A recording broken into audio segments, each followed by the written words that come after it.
Assalamualaikum warahmatullahi wabarakatuh. Apa kabar anak-anak ibu semua? Pertemuan kita kali ini akan membahas tentang materi vektor. Siapkan lembar kerja yang sudah diberikan melalui LMS ya. Dan catat tentang hal-hal yang kalian anggap penting. Berikut kompetensi dasar yang akan diberikan untuk materi vektor adalah menentukan nilai besaran vektor pada dimensi 2 dan 3, kemudian menyelesaikan masalah yang berkaitan dengan nilai besaran vektor pada dimensi 2 dan 3. Tujuan pembelajaran kali ini adalah yang pertama, menentukan vektor posisi, panjang vektor dan vektor satuan, menentukan nilai operasi pada vektor, menentukan sudut antara vektor, menyajikan penyelesaian nilai besaran vektor, hasil operasi aljabar, dan terakhir adalah menyajikan hasil penyelesaian masalah yang berkaitan dengan vektor. Kita mulai dengan pengalaman yang pernah kamu hadapi. Pernahkah kalian mengukur tinggi badan? Atau tahukah kalian kecepatan sepeda motor pembalap F1? Tentunya pernah mengalaminya ya. Nah, untuk mengukur tinggi badan kita menggunakan alat ukur seperti yang ada di gambar. Dan untuk mengetahui berapa kecepatan pembalap motor Formula F1, kita bisa menggunakan speedometer, melihat speedometer berapa sih kecepatan pembalap tersebut. Dua hal ini yang akan kita bahas, apa bedanya dan juga bagaimana cara menghitungnya. Dua hal yang tadi, mengukur tinggi badan dan juga kita menentukan kecepatan pembalap motor F1, itu kita menggunakan besaran. Di mana besaran di sini ada dua, yaitu besaran skalar dan juga besaran vektor. Di mana besaran skalar adalah besaran yang mempunyai besar, tapi mempunyai besar saja, tetapi tidak mempunyai arah. Sedangkan vektor adalah besaran yang mempunyai besar dan arah. Nah, besarnya ini ditunjukkan dengan angka ya, misalkan tadi tinggi badan bisa ditentukan dengan 100 cm, itu besarnya. Kemudian kecepatan misalnya 200 km per jam, nah ini besarnya. Dari dua hal ini, tinggi badan dan juga kecepatan pembalap Formula F1, mana yang ada arahnya? Gitu ya, yang mengukur tinggi badan atau kecepatan dalam mobil Formula F1. Coba dianalisis dengan baik. Nah, berikut adalah macam-macam besaran. Seperti tadi yang kita pelajari, besaran ada dua, yaitu skalar dan juga vektor. Mana yang menunjukkan besaran skalar dan juga besaran vektor. Diingat baik-baik, jika skalar dia punya besar saja, jika vektor maka dia selain mempunyai besar, dia juga mempunyai arah. Untuk berat badan, dia hanya mempunyai besar sehingga dia termasuk ukuran besaran skalar. Untuk kecepatan itu selain besar, dia juga memiliki arah. Sehingga untuk kecepatan itu termasuk dengan besaran vektor. Silahkan tentukan. Di sini ada kecepatan, maka dia termasuk besaran vektor. Maka kalian tuliskan dengan huruf V. Bagaimana dengan tinggi badan tadi? Karena hanya memiliki besar saja, tapi tidak memiliki arah, maka dia termasuk dengan besaran skalar.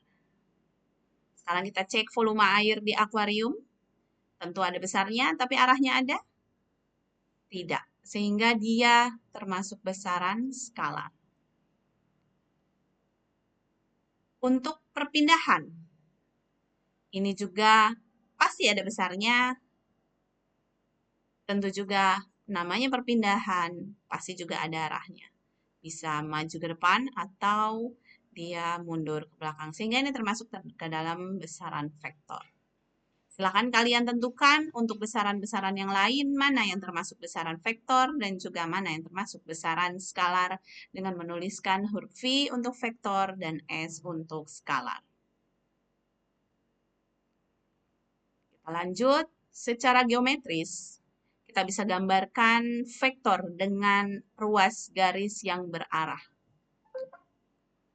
Di sini ada ruas garis AB, di mana A-nya adalah pangkal, titik pangkal, atau titik tangkap, sedangkan B-nya adalah titik ujung atau terminus.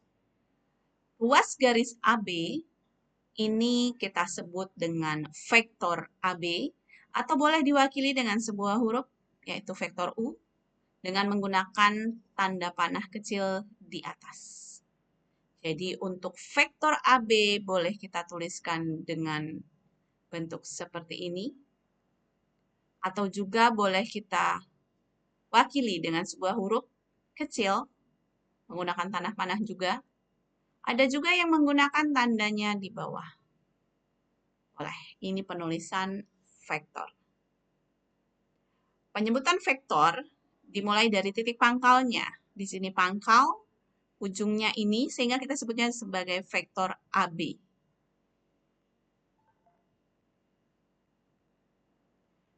Jenis-jenis vektor. Yang pertama adalah vektor baris. Di sini ada vektor AB. Disebut vektor baris jika kita menuliskannya seperti ini. X, Y dari kiri ke kanan. Kemudian yang kedua adalah vektor kolom. Vektor AB juga, tapi kita menuliskannya dalam bentuk kolom ke bawah. Yang ketiga adalah vektor basis. Vektor basis untuk vektor AB kita tuliskan dengan XI ditambah YJ. Kemudian yang ketiga adalah vektor polar atau kutub. Untuk vektor AB kita menggunakan R, theta. Itulah 4 jenis vektor yang harus kamu ketahui. Kemudian di sini tuliskan nama vektor untuk mewakili. Jadi kita wakilkan vektor-vektor yang ada di gambar ini dengan sebuah huruf ya yang mewakili untuk vektor di sini. Di sini ada titik pangkal A, ada titik ujungnya B. Kita boleh wakili nih seperti tadi. Kita tuliskan huruf U. Kita tuliskan dengan huruf U. Misalkan ini kita wakilkan dengan vektor U. Kemudian ada vektor DC. DC, karena di sini pangkalnya, di sini ujungnya. Kemudian arahnya ke sebelah kiri, sehingga kita harus menuliskan dengan menggunakan tanda negatif. Ke kiri negatif, ke bawah juga negatif. Atas positif, kanan positif. Ibu mau buat dia menjadi vektor M. Boleh seperti ini. Silakan kalian pilih, misalkan untuk 2 garis yang berikutnya. Silakan dituliskan nama vektor untuk mewakili vektor yang tersisa. Seperti yang sudah Ibu contohkan. Selanjutnya adalah vektor pada bidang kartesius. Di sini ada bidang kartesius dengan sumbu X dan juga sumbu Y. Kemudian ada titik A yang menunjukkan pangkal dan titik B yang menunjukkan ujung dari ruas garis AB. Jika titik A diwakili oleh X1, Y1 dan titik B diwakili oleh X2 juga Y2, maka vektor AB dalam bentuk pasangan bilangan kita bisa tentukan dengan seperti ini. X2 kurang X1, kemudian Y2 kurang Y1. Sehingga kita akan mendapatkan satu pasangan berurutan X, Y yang bisa dituliskan dalam bentuk ini vektor baris, bisa juga kita vektor kolom, maaf. Bisa juga kita tuliskan dengan vektor baris seperti yang di awal sudah Ibu sampaikan. Kemudian ada besar vektor pada bidang kartesius. Besar vektor AB, ini vektor ya, notasi untuk vektor AB. Kemudian kita tentukan besar vektor AB menggunakan tanda seperti ini. Ini adalah vektor AB, yang ini besar vektor AB. Atau ada juga yang menyebutnya dengan panjang vektor AB. Jika kita mempunyai 2 titik pangkal, kita mempunyai 2 titik yaitu titik pangkal dan titik ujung, maka menentukan besar vektor AB, yaitu akar dari X2 kurang X1 kuadrat ditambah Y2 kurang Y1 kuadrat. Sehingga kita akan mendapatkan sebuah nilai yang menunjukkan besar suatu vektor di bidang kartesius. Berikut contoh. Diketahui ada titik A dan juga titik B. Yang pertama, tentukan vektor AB. Ya, tadi kita sudah pelajari untuk menjawab soal nomor 2. Untuk menentukan vektor AB, jika kita tahu titik pangkal A dan titik ujungnya adalah B, maka untuk menentukan vektor AB adalah kita selisihkan saja titik B X2 dikurang dengan X1, kemudian Y2 dikurang dengan Y1. Sehingga jika kita memiliki titik pangkal 2,1 dan titik ujungnya adalah 6,4, maka vektor yang bisa didapatkan adalah vektor AB itu adalah 4,3.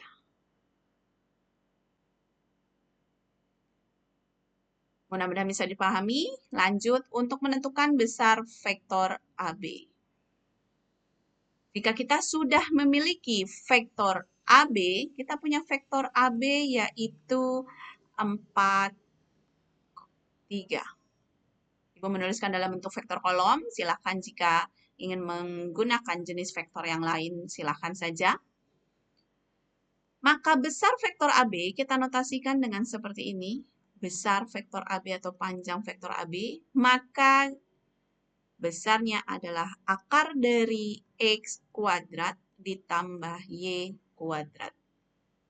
Sehingga panjang dari vektor AB adalah 16 kuadrat ditambah 3 kuadrat. Sehingga, 4 kuadrat ditambah 3 kuadrat. Akar dari 4 kuadrat adalah 16, ditambah 3 kuadrat adalah 9, sehingga 16 tambah 9 adalah 25, sehingga panjang vektor AB adalah 5. Seperti itu. Semoga bisa dipahami. Silahkan dikerjakan LK-nya dari latihan yang pertama, soal nomor 1 sampai nomor 16. Silahkan dikerjakan, kemudian dibuat menjadi PDF dan diupload di LMS. Terima kasih. Kita akan bertemu dengan pembahasan selanjutnya, yaitu vektor satuan.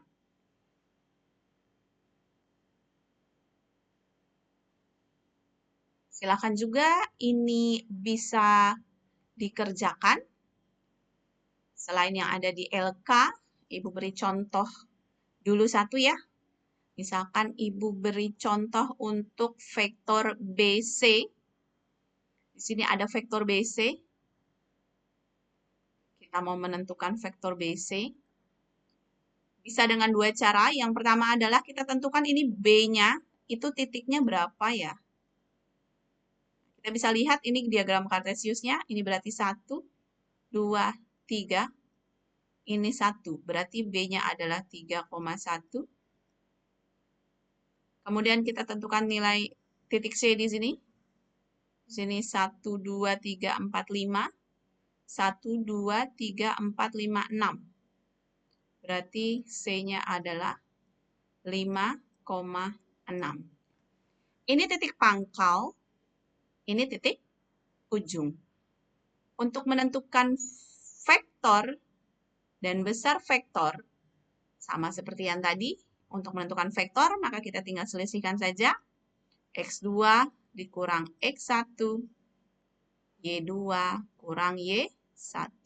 Sehingga vektor AB adalah 2, 5.